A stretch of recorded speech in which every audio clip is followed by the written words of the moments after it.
This is a little awkward for me because I'll tell you the truth, I was shocked when I received the award. I am not an architect, I am not an engineer, and so this is a little different for this group. I work with the Turner Construction Company, and I've been working with Turner International for about 39 years.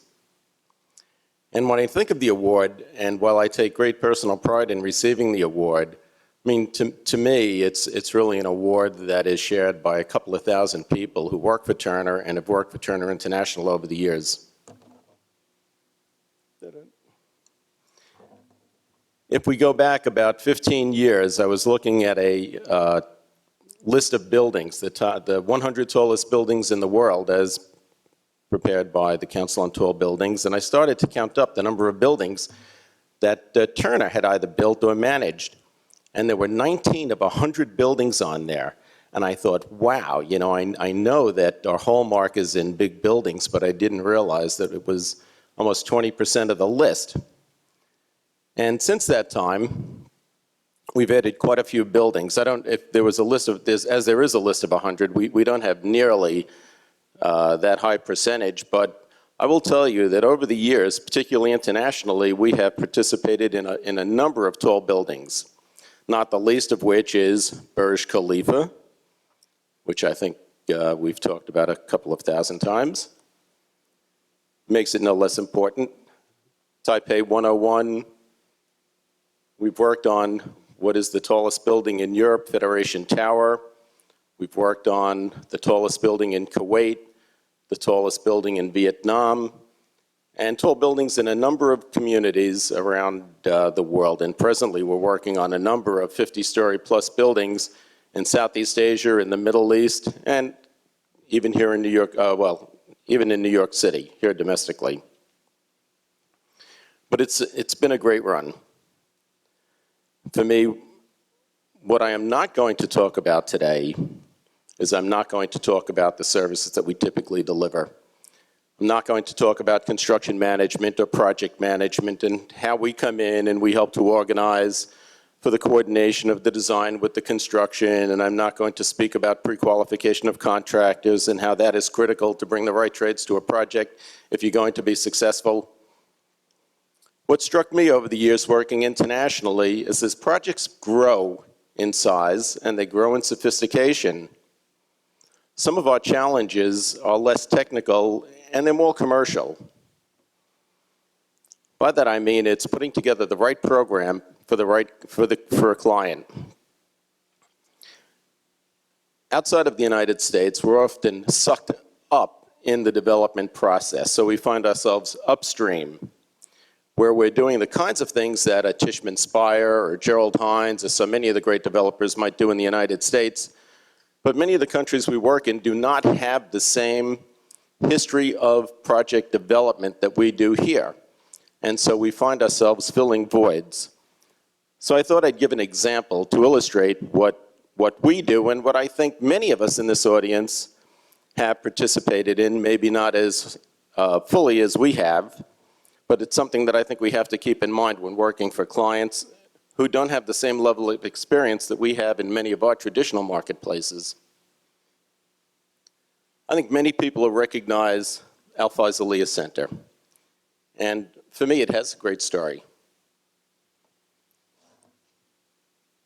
In the early 1990s, we were asked to participate in a competition to provide project management services to the Faisaliah group. Faisaliah is a charity that has been organized by the Sons of King Faisal.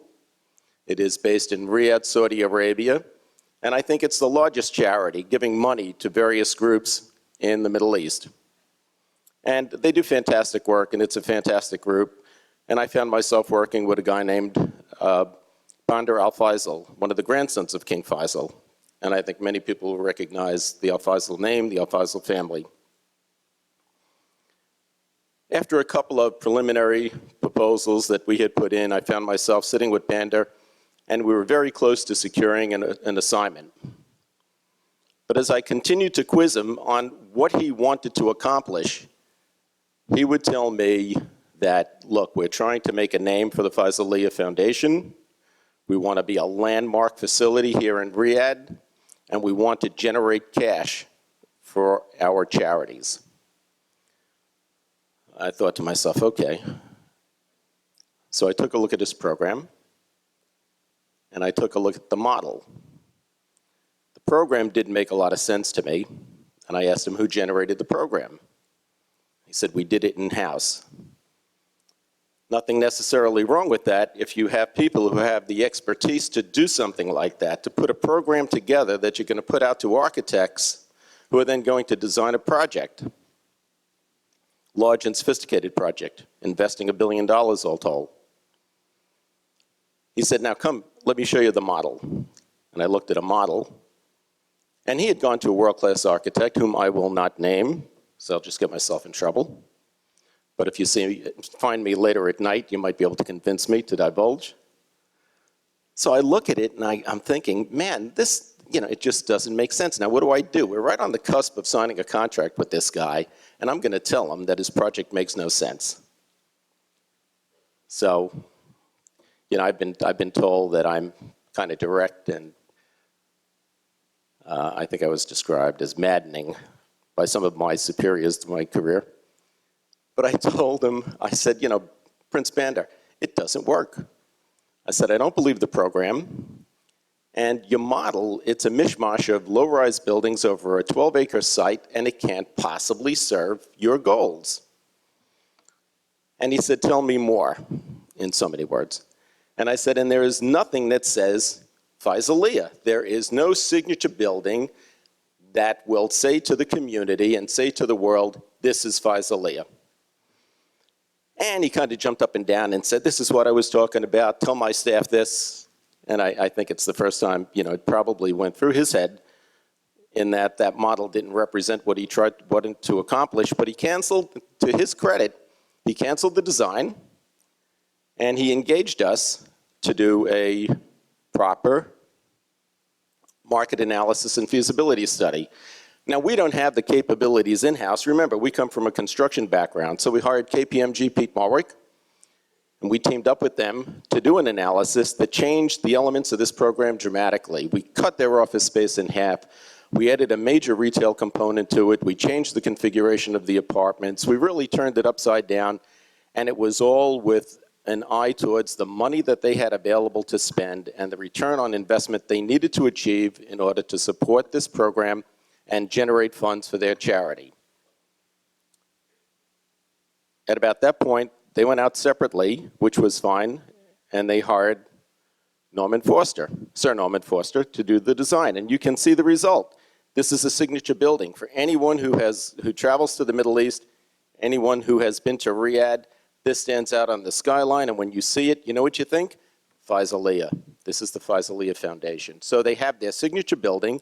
It's a landmark building, a fabulous retail component of about 700,000 square foot, and it meets what the owner was looking to achieve.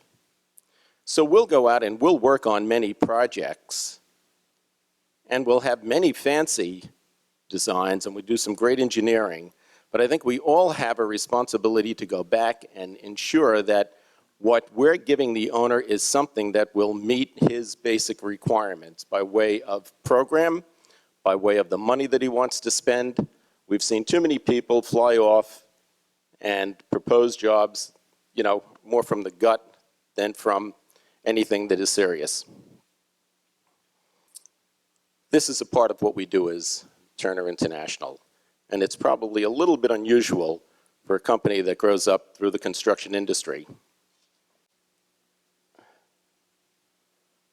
This is a pretty interesting project for me, and it's the second and last example I will give. And you may recognize it if you're a traveler to Dubai. This is Dubai International Financial Complex.